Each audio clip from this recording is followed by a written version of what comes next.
안녕하세요. 인생을 바꾸는 관점입니다. 오늘은 35년간 일하며 아들과 며느리 뒷바라지를 해온 어머니 최말수님에 대한 사연입니다. 퇴직을 하시고도 아들과 며느리에게 계속 돈을 요구당했다고 하는데요. 과연 그들에겐 어떤 사연이 있었을까요? 과연 최말수님은 이 힘든 상황을 어떻게 극복하셨을까요? 지금 바로 들어보시죠. 저는 매일 새벽 별빛이 채 가시지 않은 어두운 하늘을 머리 위에 이고 공장으로 향하곤 했습니다. 시골 마을 출신인 제게 공장 생활은 어린 저에게 유일한 생계 수단이었습니다. 부모님이 일찍 돌아가신 탓에 학업을 길게 이어나갈 형편이 아니었죠. 그래서 고등학교 졸업 무렵부터 바로 일을 시작했어요. 기계음과 쇳가루가 가득한 공장 안. 그곳에서 제가 처음 맡았던 일은 작은 부품을 구분해 박스에 담는 단순 작업이었어요. 처음에는 서툴렀지만 정말 열심히 일했습니다. 그 결과 1년 뒤에는 제가 라인장 곁에서 여러 일들을 보조할 수 있을 정도가 되었어요. 하루에 12시간 넘게 서 있다가 쪼그리며 앉고 하는 일은 예사였죠. 손목이 욱신거리고 다리가 퉁퉁 부어올라도 쉬는 날을 반납해가며 특근을 했어요. 그저 제게 주어진 현실에서 벗어날 수 있는 유일한 방법은 부지런히 일해서 돈을 모으는 것이라 믿었기 때문이었습니다. 그렇게 저는 20대 중반을 지나 30대가 되었습니다. 짧고 굵게 연애를 했고 남편과 곧 결혼하게 되었습니다. 다만 결혼 후 우리의 생계는 여전히 어려웠어요. 남편 역시 공장 노동자였고 건강까지 좋지 않아 우리 부부는 늘 빠듯한 살림을 이어갔습니다. 그런데 결혼 몇 해 지나지 않아 남편이 병으로 세상을 떠났죠. 청천벽력과도 같은 이야기였습니다. 제게 남은 건 어린 아들과 좁은 단칸방뿐이었어요. 그렇지만 그런 상황에서도 어떻게든 아들만큼은 잘 키워야겠다고 다짐을 했어요. 아들은 언제나 눈에 넣어도 아프지 않을 만큼 사랑했습니다. 잘 키워내야지. 그것이 내 인생의 전부야. 이렇게 스스로를 다잡았습니다. 남편이 세상을 떠난 이후에는 공장에서 더욱더 치열하게 일할 수밖에 없었어요. 그렇게 돈을 모았습니다. 낮에는 라인에서 밤에는 추가 야근과 특근까지 자청했습니다. 주말에도 쉰다는 개념이 없었습니다. 예금 통장을 만들어 매달 조금씩이라도 적금을 붓고 아들 학원비와 생활비에 우선적으로 지출했습니다. 제가 다 해주진 못하더라도 적어도 돈 때문에 아들의 미래가 막히진 않길 바랐습니다. 그런 제가 어느덧 50이 훌쩍 넘어버렸죠. 아들도 20살을 넘어 훌쩍 자라나 결혼까지 앞두게 되었습니다. 처음 며느리를 소개받았을 때 저는 큰 행복을 느꼈죠. 이 아이가 우리 아들과 가정을 이루면 얼마나 보기 좋을까. 이런 생각이 들었습니다. 그리고 며느리는 결혼 전 저를 만났을 때 이런 이야기를 하더군요. 어머니 정말 존경해요. 이렇게 오랜 세월 공장에서 일하시면서도 자식을 키워내셨다니 대단해요. 이렇게 말하며 저의 고생을 알아주었죠. 그 말 한마디에 얼마나 큰 위안을 얻었는지 모릅니다. 그렇게 평화로운 일상이 지속될 것만 같았습니다. 하지만 제 희망은 조금씩 금이 가기 시작했어요. 결혼 이후 며느리는 제가 상상한 것과 전혀 다른 모습으로 변했습니다. 아니, 어쩌면 그동안 제가 몰랐을 뿐이고 실제로는 단지 그 모습을 드러내지 않았던 것일 수도 있었습니다. 저는 아들과 며느리가 결혼을 할 때 제가 모았던 5천만 원이라는 거금을 아들과 며느리에게 주었습니다. 제가 정말 고생을 하면서 모은 돈이었지만 전혀 아깝지가 않았어요. 뭐라도 해줄 수 있어서 다행이라는 생각이 들었죠. 엄마, 나중에 꼭 갚을게. 성공해서 엄마 호강시켜줄게. 아들은 제게 이렇게 말하며 5천만 원이라는 돈을 받은 것에 대해서 큰 감동을 한 모습이었습니다. 그렇게 우리 집안으로 며느리가 들어오게 되었어요. 그리고 결혼식을 치른 지 얼마 지나지 않았을 때였습니다. 아들이 갑자기 저에게 돈을 요구하기 시작했습니다. 엄마, 우리 신혼이니까 이것도 사고 저것도 사야 해. 그러려면 돈이 필요한데 좀 도와줄 수 있어? 이렇게 이야기를 하더군요. 5천만 원이라는 거금까지 줬음에도 아들은 그 돈은 어디다 썼는지 제가 또 돈을 요구하고 있었습니다. 그래, 알았다. 얼마나 필요하니? 엄마 한 1,000만 원 정도면 좋을 것 같아. 아들이 그렇게 1,000만 원이라는 돈을 아무렇지 않게 말했어요. 어쩔 수 없이 저는 또 다른 통장에 모아뒀던 적금을 깼습니다. 그리고 1,000만 원을 아들에게 보내주었어요. 옆에 있던 며느리는 아들보다 더 했습니다. 어머니, 저희가 곧 다시 사업해서 성공할 텐데, 그 전까지는 조금만 저희를 믿고 투자해 주시면 안 돼요? 이렇게 웃으면서 돈이 더 있으면 좀 더 달라는 어투로 이야기를 했습니다. 처음엔 그 웃음이 악에 없는 부탁처럼 들려서 모은 돈들을 조금씩 며느리에게도 넘겨주기 시작했습니다. 하지만 처음이 어려웠다고 그 이후는 대놓고 제게 말하더군요. 어머니, 돈 좀 있으세요? 왜 그러니? 또 문제가 생겼니? 아니요, 그런 건 아닌데, 어머니 식사도 그렇고, 이래저래 공과금도 나오고 해서요. 너희 사업하는 돈은 어디다 쓰고? 아직까지 이래저래 돈 들어갈 곳이 너무 많네요. 이렇게 시간이 갈수록 그 요구는 커지고 당연시되고 저에 대한 배려는 사라져갔습니다. 저는 여전히 새벽 5시에 공장으로 나가고 밤 9시가 넘어서야 돌아왔습니다. 점점 몸이 힘겨워지고 있었지만 아직까지는 버틸만 하다는 생각을 하면서 악착같이 일했습니다. 사실 아들이 결혼하고 며느리가 들어온다면 저는 이제 드디어 일을 쉬어도 될지도 모른다는 희망이 있었습니다. 하지만 되려 제가 일을 하지 않으면 집안이 안 돌아가는 형국이 되어가는 것 같았습니다. 심지어 집에 들어오면 며느리는 거실 소파에 앉아 태블릿으로 인터넷 쇼핑몰을 훑고 있었고 아들은 가끔씩 사업 구상 중이라며 책상에 앉아 스마트폰만 만지작거렸죠. 둘은 시간만 지나면 마치 돈을 맡겨 놓은 것 같았습니다. 아들도 이 말이 입에 붙었죠. 엄마, 돈 좀. 저는 뭐라고 더 이상 하지 못하고 매달 받는 급여의 80% 이상이 아들 부부에게 가져다 바쳤습니다. 그런데 그마저도 모자라다고 이야기를 했을 때는 충격이었죠. 특히 며느리는 생활비, 식비 등으로 제게 돈을 요구했지만 실질적으로는 다른데 돈을 쓰는 것 같았습니다. 매일 택배 상자가 한가득이었고 며느리는 못 보던 옷, 가방 등이 늘어나기 시작했죠. 그러다가 결국 제게 카드값을 대신 결제해달라고 요청까지 하는 상황이 왔죠. 알면서도 거부하기가 어려웠습니다. 어머니, 저희가 남이에요. 저한테 어떻게 그러실 수 있어요? 그거 몇백 때문에 제가 진짜 이혼까지 생각해야 해요? 제가 거부라도 하면 이런 식으로 저를 몰아붙이고 협박했습니다. 심지어는 소리를 치는 날도 있었죠.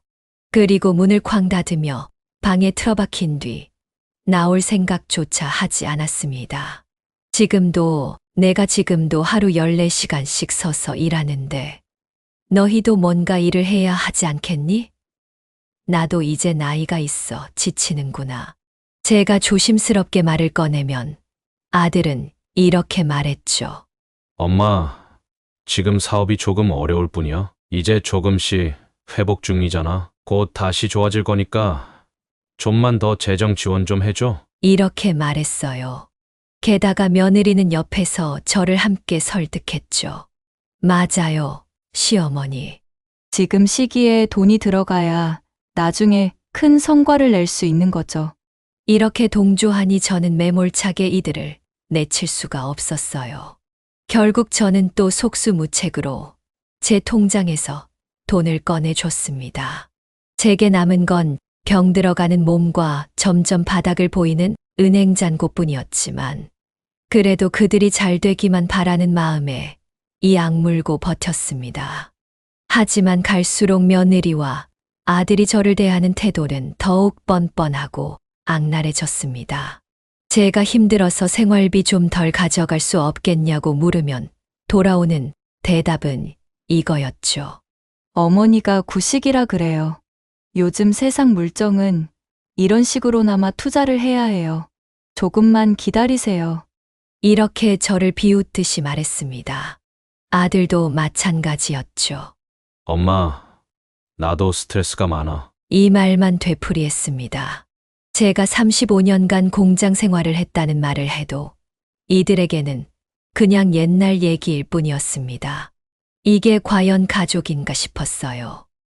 언제부터인가 제가 이 집안에서 그저 돈 벌어오는 기계로만 취급당하고 있다는 생각이 들었습니다. 특히 며느리가 제게 보여주는 태도는 점점 차가워지고 때로는 모욕적이었습니다. 제가 열심히 차려놓은 식사를 보던 며느리는 눈빛이 변했죠. 이것밖에 없어요? 싱싱한 재료도 아닌 것 같은데? 이렇게 코웃음을 치기도 했어요. 또 제가 아픈 몸으로 병원에 다녀온 날엔 더 성질을 부렸습니다. 병원비 많이 들었겠어요? 그러면 이번 달 카드값은 어떡하죠? 이렇게 노골적으로 절 비난하면서 병원도 못 다니게 만들었죠. 하루는 제가 공장에서 야근을 마치고 집에 돌아온 날이었습니다. 시계바늘은 이미 자정을 가리키고 있었고 허리와 무릎이 쑤시는 통증도 참을 수 없을 정도였어요. 그렇게 힘든 몸을 이끌고 현관문을 열고 들어섰는데 뜻밖의 광경이 펼쳐졌습니다. 거실에 켜진 조명 아래 아들과 며느리가 앉아 있는데 서로 심상치 않은 얼굴을 하고 있었습니다.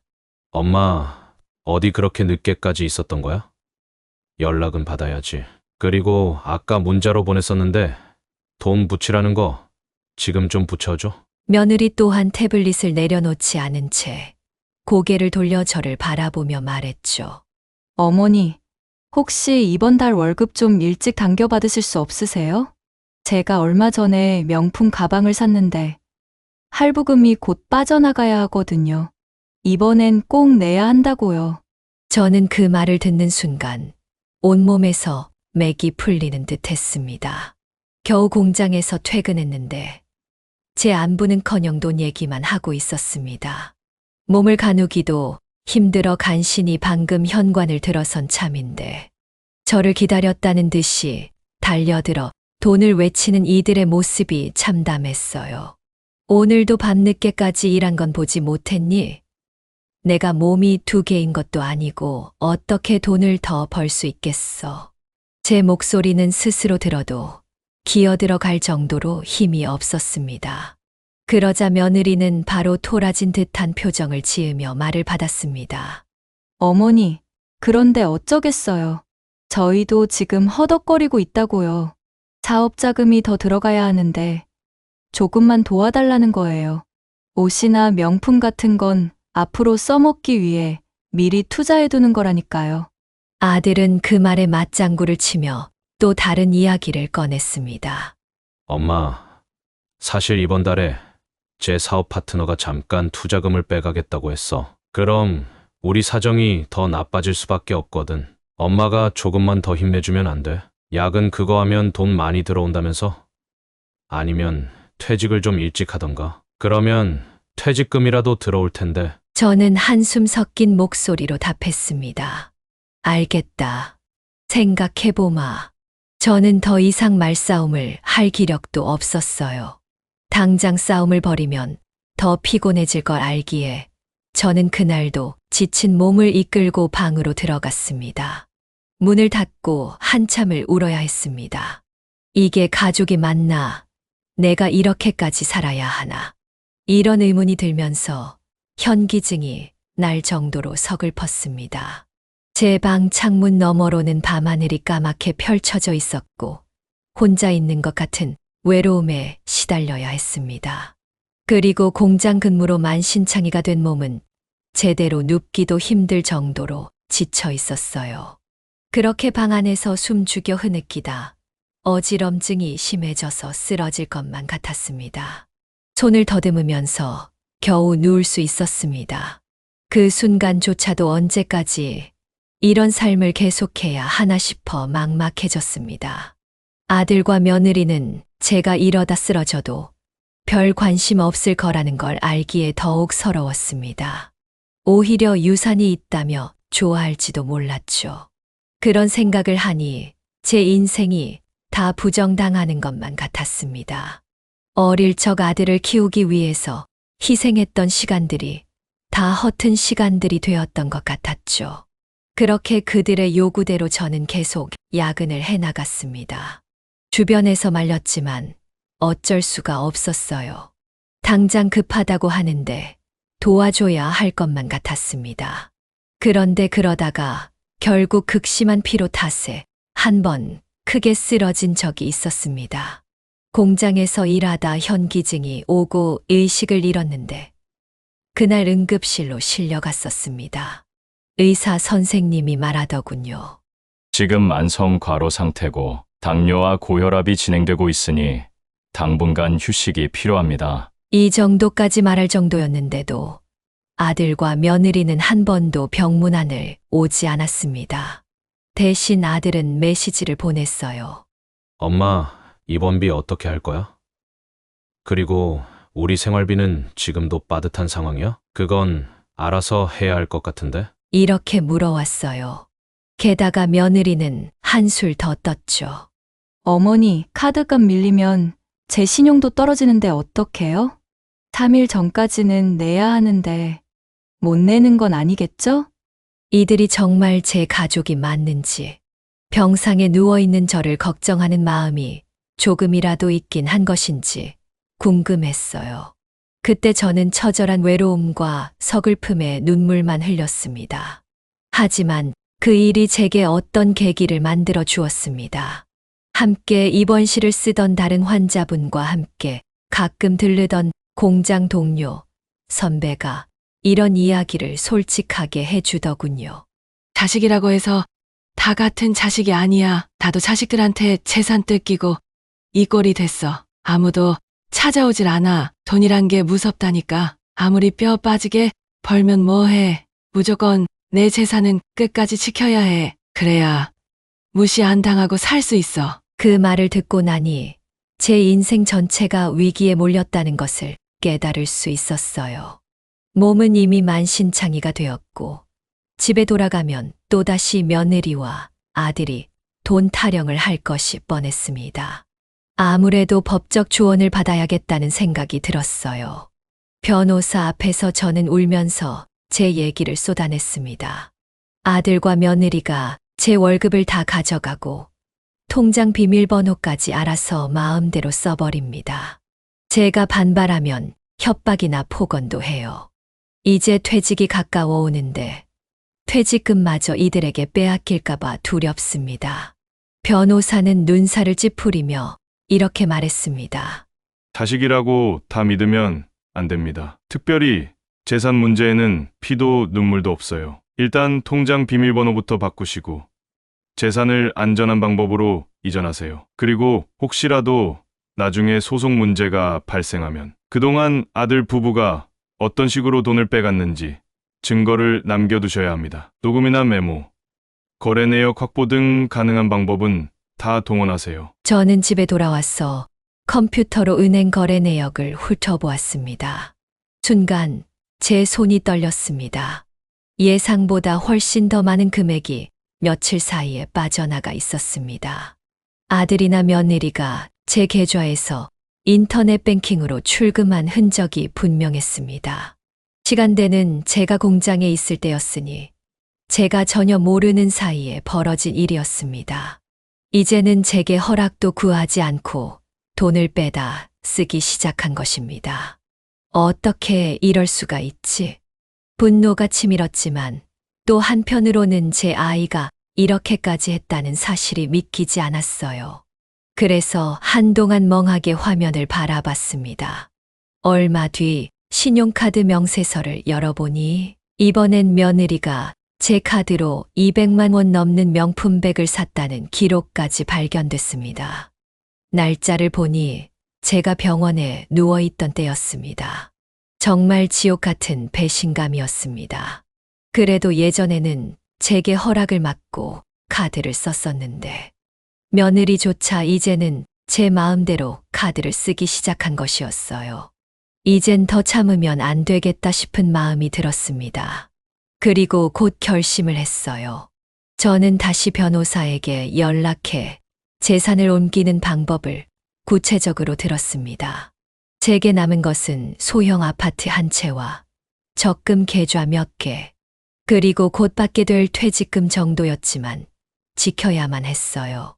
이미 그마저도 아들 사업 빚을 감당하느라 많이 줄긴 했지만 제 남은 노후를 보낼 만한 돈은 있었습니다. 그래서 남은 최소한의 재산이라도 지키기 위한 방법을 생각했어요. 변호사는 제게 충고를 해주었어요. 가족 간 재산 분쟁이 발생해도 미리 소유권을 다른 사람에게 넘겨두면 쉽게 뺏기진 않습니다. 사실 의뢰인 분께서는 통장에 돈을 그대로 보관해도 크게 상관은 없으십니다. 오히려 돈을 받았으면 받았지 결코 내줘야 할 입장은 아니십니다. 이렇게 조언했습니다. 저는 그래도 불안한 마음이 들어 동생에게 전화를 걸어 사정을 솔직히 고백했습니다. 정말 미안하지만 아들 부부가 내 돈을 자꾸 쓰고 있어서 혹시 몰라서 그러는데 내 명의로 내 재산 좀 잠시 옮겨 놓을 수 있겠니? 그렇게 해줄 수는 있는데 그래도 자식인데 너무 심하게 하는 거 아냐? 동생은 처음에는 이렇게 반응을 했어요. 그러나 제가 병원에 입원할 당시의 일, 아들과 며느리가 얼마나 돈에 혈안이 되어 저에게 잔인하게 대했는지 눈물로 호소하자 동생도 할 말을 잃은 모습이었죠. 그 즈음부터 며느리는 제가 뭔가 달라졌다는 낌새를 눈치채기 시작했습니다. 제가 통장 비밀번호도 바꾸고 더 이상 카드값도 내주지 않자 슬슬 아들과 며느리 둘 다 굉장히 불편한 기색을 내비치기 시작했습니다. 어머니, 저희 요즘에 진짜 힘든데 요즘 어머니가 안 도와주셔서 더 힘들어요. 맞아, 엄마. 엄마가 안 도와주면 누가 도와줘? 어느 날은 며느리가 이런 식으로 말할 때도 있었습니다. 어머니, 휴대폰에 무슨 앱 깔았어요? 저희가 가족이니까 서로 개인정보를 공유해야 편하지 않나 싶어서요. 제 친구들도 시어머니 통장 관리하면서 알뜰하게 살던데. 저는 등골이 오싹해지는 기분이 들었습니다. 누가 봐도 저를 더 빼먹으려는 의도가 뻔히 보였기 때문입니다. 게다가 아들 역시 불쑥불쑥 제 방문 앞에 찾아와서 저를 떠보기 시작했어요. 엄마, 통장 잔고 얼마 남았어? 요즘 우리 빠듯해서 한 200만 원만 빌려야 할 것 같은데? 안 그러면 공과금이고 뭐고 아무것도 못 내겠어. 전기도 인터넷도 다 끊길 것 같아. 이렇게 협박에 가까운 태도로 요구했습니다. 제가 한사코 거절하자 아들의 태도가 돌변했어요. 엄마, 진짜 우리가 남이야? 갑자기 왜 이래? 그와 동시에 며느리는 또 다른 수작을 부리기 시작했죠. 제가 피곤해 누워 있으면 노골적으로 핸드폰을 빼앗으려고 하거나 제가 메모해둔 수첩을 뒤지려 했습니다. 제가 가진 재산이나 휴대폰 뱅킹 비밀번호 같은 것이라도 적어놨다 싶었던 모양입니다. 그러다가 제 수첩에 변호사 연락처를 적어놓은 걸 며느리가 찾았던 모양입니다. 그 뒤로 제 앞에서 의도적으로 목소리를 높여서 혼잣말을 하거나 전화하는 척을 하더군요. 세상에 그런 사람이 어딨어? 자식이 위기에 몰렸는데 돈 빼앗길까봐 변호사를 만나고 다니고 나는 정말 그게 맞는 건지 모르겠다. 솔직히 모시고 사는 게 요즘 세상에 얼마나 힘든 건데 그거 법대로 해서 다 돈 받아야 하는 거 아냐? 저는 그런 소리를 들으면서 속이 부글부글 끓는 것을 참았습니다. 일단 아들의 아내였고 있었고 우리 집안의 며느리였기 때문입니다. 죽자 살자 싸울 수는 없는 노릇이었죠. 일단은 상황을 지켜보기로 했습니다. 저들도 당장은 힘들어서 그렇지 상황이 익숙해지고 나면 자신들이 얼마나 무리한 요구를 했는지 깨달을 것이라고 생각했어요. 하지만 얼마 가지 않아서 결국 사건이 크게 터졌습니다. 제가 통장 정리를 마치고 남은 잔액을 동생의 계좌로 옮기려고 한 날이었습니다. 갑자기 아들이 제 앞에 와서 목소리를 높이기 시작했습니다. 엄마, 왜 갑자기 우리를 멀리해? 사업만 괜찮아지면 된다고? 그깟 푼돈 몇 배, 몇십 배로 줄 수 있다니까? 나도 이제 돈 없다. 모두 동생에게 줬다. 너희가 내 동의 없이 돈을 빼가는 것도 지겹고 내 몸도 안 좋은데 눈치 보면서 병원비 걱정을 해야겠니? 그리고 더는 공장에 오래 못 다닐 것 같다. 너희 일은 이제 너희가 알아서 살아야지. 아들은 헛웃음을 지으며 소파에 주저앉았습니다. 며느리는 곁에서 눈동자를 이리저리 굴리다가 저를 향해 손가락질하며 소리쳤습니다. 어머니, 그건 배신 아니에요. 우리한테 말 한마디 없이 재산을 옮긴다는 게 말이 돼요? 저는 속에서 끓어오르는 울분을 억누르려 애썼습니다. 내 돈을 내 마음대로 썼을 뿐인데 대체 이들이 뭔데 배신을 운운하나 싶어 분노와 허무함이 치밀었습니다. 너희가 말하는 배신은 뭔지 모르겠다만 난 그동안 너희에게 월급 80% 이상을 내놓았다. 게다가 너희 결혼할 때 5천만 원도 줬었고 그 이후에도 계속 얼마 필요하다 하면 돈을 줬고 또 카드값이며 식비, 공과금 다 내가 내지 않았니? 그런데 그러고도 배신을 운운해? 목소리가 떨렸지만 더 이상 물러서고 싶지 않았습니다.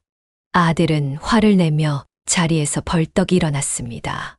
엄마, 그렇게 아까우면 도와주지 말지 그랬어? 도와주다가 이렇게 중간에 딴소리하면 우리만 난처해지잖아. 우리도 앞으로 전기세조차 낼 돈조차 하나도 없는데 어떡하라고? 저는 한숨을 내쉬었습니다. 아들과 며느리는 전혀 바뀌질 않았습니다. 오히려 더 악독하게 변한 상황이었죠. 여태껏 한 짓을 생각하면 화낼 사람은 저였습니다. 그런데 제가 무슨 죄라도 지은 것 마냥 구는 그 태도가 정말 뻔뻔하게 느껴졌습니다. 너희들이 통장에서 돈 야금야금 빼다 쓰는 거 몰랐을 것 같아. 매일 확인했다. 비밀번호를 바꿨더니 그때부터 너희는 나한테 화를 내고 난리를 치더구나.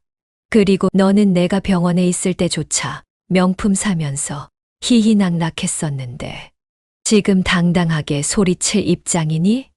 며느리는 입술을 꼭 깨물고 분노에 치를 떠는 모습이었습니다. 그래도 입은 뚫렸다고 뭔가 변명을 하기 시작했죠. 어머니, 명품 가방은 투자 가치도 있고 남편 사업 이미지에도 도움이 되니까 산 거예요. 그렇게까지 뭐라 하시면 저도 억울하죠. 정말 기가 막혀서 말이 나오지 않았습니다. 결국 저는 침묵하며 방으로 들어가 문을 잠갔습니다. 저들이 계속 문 밖에서 제게 무어라 욕하는 소리가 들렸지만 일단 밤이 깊었고 내일을 기약하는 수밖에 없었습니다. 그날 밤 저는 제대로 잠을 이루지 못했습니다. 정신적인 스트레스가 극에 달해 심장이 쿵쿵 뛰었습니다. 결국 새벽 무렵 몸이 급속도로 나빠졌죠. 어지러움과 구토감이 몰려왔습니다. 겨우 휴대폰으로 119를 눌러 병원으로 이송되었습니다. 의사는 제 혈압과 혈당 수치를 보며 고개를 절레절레 흔들었습니다. 이러다 큰일 납니다. 연세도 있으신데 이런 식으로 무리하면 언제 뇌출혈이나 심장마비가 와도 이상하지 않아요. 과로, 스트레스 등이 겹치신 것 같습니다. 무조건 안정을 취하세요. 저는 의사가 떠나간 뒤 응급실에 홀로 누워 인생을 되돌아보며 회한의 눈물을 흘렸습니다. 사실 제 인생도 충분히 행복할 수 있을 것이라고 생각했었습니다. 그런데 아들이 다 커서 결혼한 이후 모든 삶이 무너져 내리기 시작했습니다. 저는 가정을 지키기 위해서 어떻게든 노력을 했지만 한계에 부딪히고 있었습니다. 역시나 입원해 있는 동안 아들과 며느리는 병문안을 오지 않았습니다. 그들은 병원비는 알아서 하라고만 했고 며칠 뒤에는 연락이 오긴 왔어요. 어머니, 급한데 돈 좀 보내주세요. 우리 생활비가 전혀 없어요. 이렇게 전화를 걸어왔습니다. 도저히 믿기 어려운 냉혹함이었습니다. 그런데도 가슴 한편에는 그래도 내 자식인데 하는 미련이 남아 눈물이 나려 했습니다. 병실에서 간병인이 저를 도우며 조심스레 이런 이야기를 하더군요. 자식분들이 안 보이시네요? 바빠서 못 온다고 하네요. 이렇게 둘러댔습니다. 제 입으로 자식의 악행을 떠벌리기가 너무 부끄러웠습니다. 그러나 마음속에선 결심이 더욱 굳어졌습니다. 이제 정말 끝이다. 다시는 그들에게 내 인생을 빼앗기지 않겠다. 이런 생각이 들었죠. 퇴원하자마자 저는 동생의 도움을 받아 동생 명의로 옮겨 놓았던 부동산과 예금 일부를 정리하기 시작했습니다. 가까운 시일 내에 정년퇴직으로 퇴직금이 나올 예정이었기에 그것도 안전하게 보호하기 위해 따로 계좌를 만들었죠. 퇴원 후 집에 돌아오니 꼴이 말이 아니더군요. 방은 제대로 청소했는지 싶었고 퀴퀴한 냄새가 거실에 진동했습니다. 게다가 제 방은 예전과 달리 이리저리 어지럽혀져 있었습니다. 아들과 며느리가 들어온 것이 분명했어요. 서랍에 있는 물건들이 흐트러져 있는 걸 보니 뭔가 제 재산 목록이나 이런 자료들을 찾으려 했던 모양입니다. 며느리는 퇴원한 저를 보더니 안부는 묻지 않고 이런 이야기부터 했습니다. 어머니, 저희 사업 이제 잘 될 것 같아요. 그런데 마지막으로 돈이 좀 필요해요. 한 1억 정도.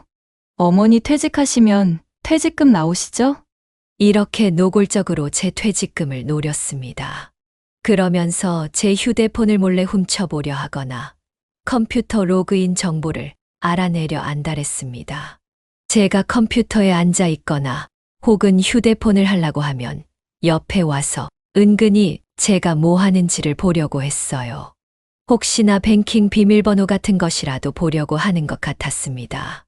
그래서 저는 아예 컴퓨터에 비밀번호를 걸어버렸죠. 엄마, 거실 컴퓨터에 비밀번호 왜 걸어놨어? 왜 나한테 미리 얘기 안 해? 그리고 우리가 남이야? 뭐 한다고 컴퓨터에 비밀번호를 걸어놔? 그래요. 가족이면 서로 사생활도 공유하고 그러는 거죠. 어머니 요즘 보니까 자꾸 뭐 하시려는 것 같은데 무슨 생각이세요? 저는 그들의 분노와 감시가 두려웠어요.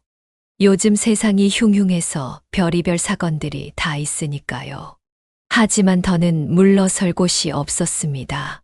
제가 만약 퇴직금과 부동산마저 아들과 며느리에게 빼앗기면 정말 노후에 쓸 돈이 하나도 없었어요. 그렇게 되면 이들만 믿고 내 노후를 준비해야 하는데 지금 태도를 보면 절 버려도 이상하지 않을 상황이었습니다. 그렇게 몇 개월이 더 지나 저는 결국에 퇴직을 하게 되었어요. 정말 그때는 잊지 못합니다. 마침내 제가 35년이나 다니던 공장에서 정년퇴직을 맞이한 일이었으니까요. 하나의 삶이자 인생이 사라지는 느낌이었어요. 회사에서는 작은 송별식을 열어줬고 몇 안 되는 동료들이 제게 정말 고생 많으셨습니다. 이제 건강 잘 챙기세요. 라며 격려해줬습니다. 그때 꽃다발을 받으며 한참을 울었습니다. 제 인생의 대부분을 바친 곳이었고 여기서 번 돈으로 아들을 키우고 가족을 지탱해 왔었습니다. 그런데 그 결과가 지금 이 꼴이라니 만감이 교차했어요.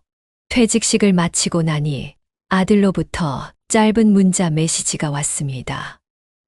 엄마, 퇴직금은 언제 통장에 들어오는 거야? 들어오면 바로 얘기해줘. 며느리도 곧이어 문자가 왔죠. 어머니 퇴직금 얼마나 나왔어요? 1억? 2억? 가져오시면 어떻게 쓸지 같이 상의해봐요. 수고했다라는 말 한마디조차 없었습니다. 그저 돈 얘기만 반복될 뿐이었습니다. 그럴 것이라는 것을 알았어요. 하지만 막상 그게 사실이 되자 서러움이 치밀었습니다.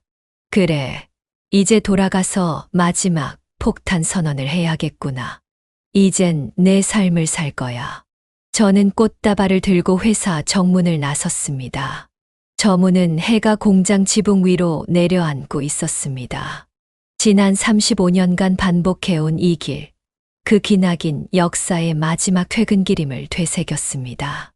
오늘로써 저는 공장 노동자 생활을 끝냈고 진정한 내 자신으로서 새 삶을 찾아 나서겠다고 다짐했죠.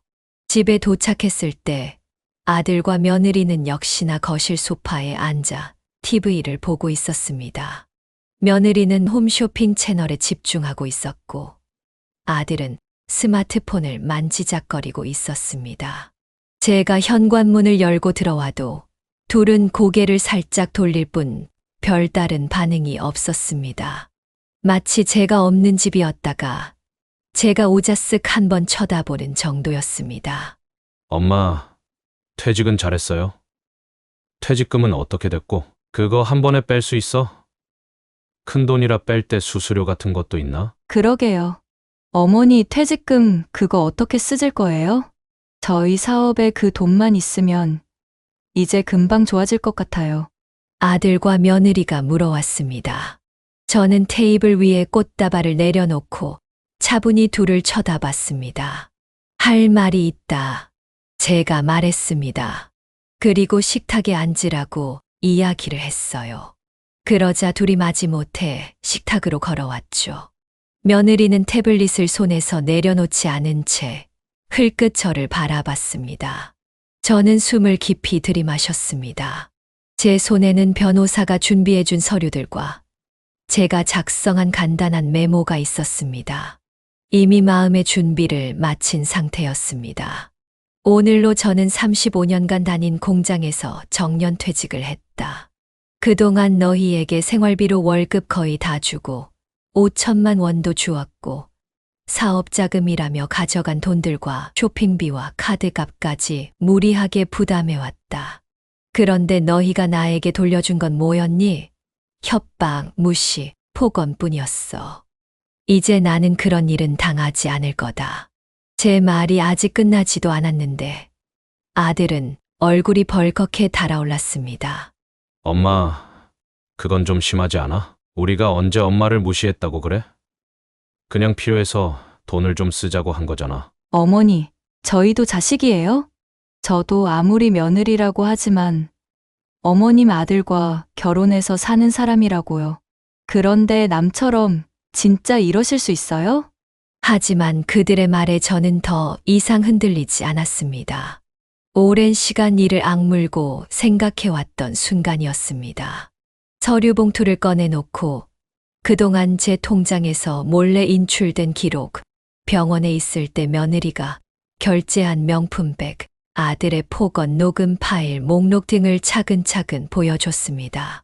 너희가 내게서 훔쳐간 돈, 그리고 나를 돈 버는 기계 취급한 증거가 여기 있다. 내가 더 참으면 내 인생은 완전히 무너질 거다. 그래서 내가 재산을 동생 명의로 옮겼다. 그리고 퇴직금은 안전한 계좌로 옮겨서 너희가 손대지 못한다. 난 내일 이 집을 떠날 거다. 이 집도 정리가 되었거든. 만약 더 이상 내게 돈을 요구한다면 그동안 가져갔던 돈들 다 법적으로 소송할 거야. 너희들은 절대로 이길 수 없을 거다. 아들과 며느리는 그제야 제가 정말 준비를 끝마쳤음을 깨달은 듯했습니다. 며느리는 얼굴이 하얗게 질리며 숨을 거칠게 몰아쉬었습니다. 어머니, 어떻게 이럴 수 있어요? 저희가 이 집에서 나가야 한다는 거예요? 아들은 자리를 박차고 일어나 테이블을 주먹으로 치며 거칠게 대응했습니다. 엄마, 그래도 나는 아들이야. 무슨 자식이 어려운 때 이렇게 등을 돌려? 그럼 나는 어떡하라고? 그리고 같이 사는 공간인데 엄마가 무슨 권리로 집을 처분해? 저는 얼어붙은 표정으로 휴대폰에 녹음된 파일을 재생했죠. 엄마는 그냥 우리 서포트만 해줘? 좀 있으면 잘 된다니까? 잔말 말고 엄마가 우리 생활비 계속 마련해줘야 해. 엄마는 이제 돈 쓸 것도 뭐 할 것도 없잖아? 휴대폰에서 흘러나오는 말들은 차마 입에도 담기 어려운 것들이었죠. 그제야 아들은 당황한 표정을 지었고 며느리는 펄쩍 뛰며 항의했습니다. 어머니, 몰래 녹음했어요? 이건 불법이에요. 저는 담담히 대답했습니다. 너네가 내 통장에서 돈을 몰래 빼간 건 엄연한 범죄야. 아들이 날 협박한 것도 불법이다. 아무리 엄마라도 그렇지. 이렇게 내가 증거를 확보한 건 당연한 일이야. 너희가 더 이상 뭔 짓을 꾸민다면 법적 소송도 불사할 거거든. 내가 그동안 한 짓들의 책임을 묻기 전에 너희도 너희 갈 길을 가는 게 좋을 거다. 아들과 며느리는 서로를 쳐다보며 한동안 말을 잇지 못했습니다. 아들의 눈에는 분노가 가득했지만 그것을 표출하지는 못했습니다. 제가 녹음 파일을 가지고 있다는 점과 이미 법적으로 서류들이 준비되어 있다는 것이 아들에게 큰 압박이 되었던 모양입니다. 저는 속으로 이렇게까지 해서라도 이들의 협박을 멈출 수 있어서 다행이라고 생각을 했죠. 그런데 그 사이 며느리는 눈물을 흘리는 신용을 하더군요. 이건 가족끼리 할 짓이 아니에요. 이렇게 읊조렸습니다. 그러나 되돌아보면 가족끼리 못할 짓을 한 것 그들이었습니다. 그날 밤 저는 작은 캐리어에 간단한 옷가지와 필수품을 챙겼습니다. 아들과 며느리는 거실에서 실랑이를 벌였지만 저를 막아설 방도는 없어 보였습니다. 이튿날 이른 아침 저는 집을 나섰습니다. 현관문을 열고 나가는 제 뒤로 그들이 무슨 말을 했는지 듣지 않았습니다. 더 미련을 두고 싶지 않았으니까요. 그렇게 집을 나온 저는 오랜만에 동생이 사는 시골 마을로 내려갔어요. 동생 내외는 얼마 전부터 한적한 지역에 집을 마련해 살고 있었죠. 동생이 저에게 한적하고 좋은 곳이라며 이곳에서 살자고 제안을 했습니다. 결국 저는 동생 도움으로 작은 전원주택을 하나 마련해 그곳에서 임시로 거주하기 시작했어요. 처음에는 낯설었어요. 시골에서 어떻게 적응해야 할지도 막막했습니다. 그러나 도시에서 공장만 다니며 일만 했던 생활과는 정반대였기에 너무나도 만족스러웠습니다. 매일 아침 햇살과 함께 새소리가 들리고 텃밭을 가꾸며 살아가는 시간이 너무나 새롭고 평온했습니다. 그리고 조금 멀긴 했지만 시내에 있는 병원에 가서 꾸준히 치료도 받았습니다. 이제는 병원비 가지고 뭐라고 하는 사람이 없으니 편안하게 치료를 받을 수가 있었어요. 꾸준히 치료를 받으면서 망가진 제 건강을 회복하려 애썼습니다. 의사도 그러더군요.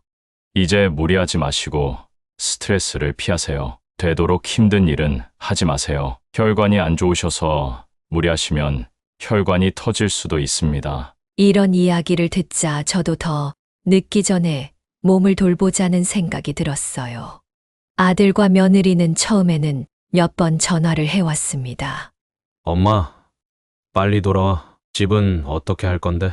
부동산에서 오늘 와서 다음 주까지 방을 빼라는데 어떻게 하냐고? 당장 집도 절도 아무것도 없는데. 이렇게 윽박지르는 내용이 대부분이었습니다. 저는 단호히 말했죠. 너희 일은 이제 너희가 알아서 해라. 그 집은 이미 팔렸으니까 더 이상 머물 생각하지 말고. 그들은 결국 포기했는지 더 이상 연락을 하지 않더군요. 참으로 기가 막혔습니다. 부모와 자식 간의 사이인데 돈 때문에 연락이 끊겼다는 것이 말 같지도 않았습니다. 너무 큰 서운함도 있었지만 오히려 한편으로는 마음이 편안해진 부분도 있었어요. 시골 생활은 예상보다 훨씬 담백했습니다. 아침이면 텃밭으로 나가 상추나 고추를 따서 바로 식탁에 올렸고, 오후에는 근처 야산을 산책하거나 동네 어르신들과 마을회관에서 차를 마시며 수다를 떨었습니다. 도시에서 왜 이렇게 살아야 하나 고민하며 치열하게 버텼던 시간에 비하면 여기는 마치 딴 세상 같았습니다. 물론 제 몸은 여전히 허전한 부분들이 있었죠. 그리고 몸도 갑자기 많이 아플 때도 있었습니다. 그럴 때마다 내가 그동안 이렇게까지 혹사하며 살아왔다는 것을 다시 깨달았습니다. 동네 분들은 제가 이전에 겪어온 사정을 모르고 있었죠. 그래서 그냥 자식 다 키우고 내려와서 한가롭게 사는 사람 정도로만 알고 있었습니다. 저는 굳이 그들에게 아들과 며느리가 너무 못된 짓들을 해서 도망치듯 왔다고 말하지는 않았습니다. 시간이 흘러 어느덧 제가 시골에 내려와 조용히 산 지 1년 가까이 되었습니다. 그동안 아들과 며느리 쪽에서 연락은 아예 없었습니다. 아마 더 이상 연락하기 힘들었을 겁니다. 제가 더 이상 협박을 하거나 억지로 돈을 요구하면 그동안 빼간 돈들에 대해서 책임을 묻겠다고 하기도 했으니까요. 한편으로는 정말 이대로 끝인가 싶기도 했던 것도 사실입니다. 그래도 몸도 마음도 한결 건강해진 상태였기에 원망 대신 평온함이 더 컸기에 모든 것이 평화롭게 흘러가고 있었어요. 그런데 어느 날이었어요. 아침 일찍 문 밖에서 인기척이 들렸습니다. 열어보니 허름한 차림의 아들과 며느리가 서 있었습니다. 이전에 깔끔하고 호화로운 스타일이 아니라 얼굴은 수척하고 옷은 낡은 티셔츠에 편한 바지 차림이었습니다. 둘 다 고개를 떨구고 있었고 제 눈을 제대로 마주치지 못했습니다. 어머니, 며느리가 먼저 입을 떼었지만 목소리가 떨렸습니다. 저는 아무 말 없이 문을 조금 더 열어주었습니다. 아들도 조심스럽게 고개를 들어 저를 쳐다봤습니다. 눈이 퀭하고 피곤해 절어 보였습니다. 어머니, 정말 죄송해요. 그동안 너무 철없이 굴고 저희가 어머니 힘든 건 생각도 못했어요. 이제야 이렇게 찾아와서 염치 없지만 너무 후회가 돼요. 며느리와 아들은 울먹이며 제게 사죄했습니다. 엄마, 내가 얼마나 잘못했는지 깨달았어. 사업이 다시 안 되고 주변에서 돈 빌릴 데도 없고 지금은 그냥 둘이서 원룸에서 살고 있어. 그제야 엄마 생각이 나더라고. 옛날 생각 말이야. 아버지 없어도 엄마랑 행복하게 살던 시절들이. 저는 그들이 거실에 들어오도록 허용했습니다. 시골집에 방이 몇 개 없었지만 작은 거실에 앉혀 차를 건넸습니다. 한참의 침묵이 흐른 뒤 제가 먼저 입을 열었습니다. 그래, 너희가 힘들어졌다는 얘긴 동생 통해서 조금 들었다. 그래서 이 집까지 찾아온 거니 또 돈이 필요해져서. 제 목소리는 차가웠지만 동정심이 전혀 들지 않은 건 아니었습니다. 그래도 이들은 제 가족이었고 한때는 제게도 소중했던 가족이었으니까요. 아들과 며느리는 고개를 흔들었습니다. 아니야, 엄마. 우리도 이제 알바하고 아내도 파트타임으로 일하면서 조금씩 돈 벌고 있어. 더 이상 엄마한테 돈 달라고 할 생각 없어. 다시는 그런 짓 안 해. 어머니, 저도 그동안 많이 반성했어요. 돈만 밝히고 시어머니 힘든 건 외면했던 제 자신이 부끄러워요. 그냥 오늘은 용서를 구하러 온 거예요. 저는 그 말을 고지곳대로 믿을 수는 없었어요.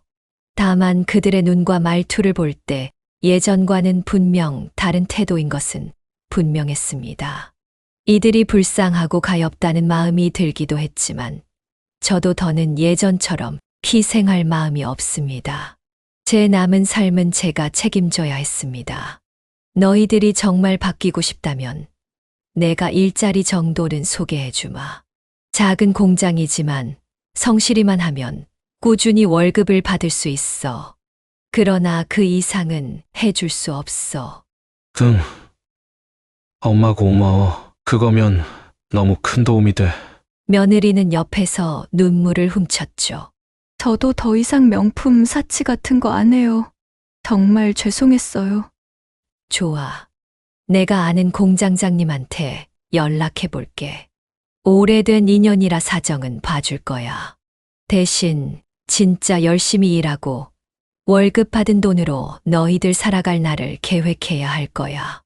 또 다시 예전처럼 살면 너희들은 사람도 아니고 짐승만도 못한 거야.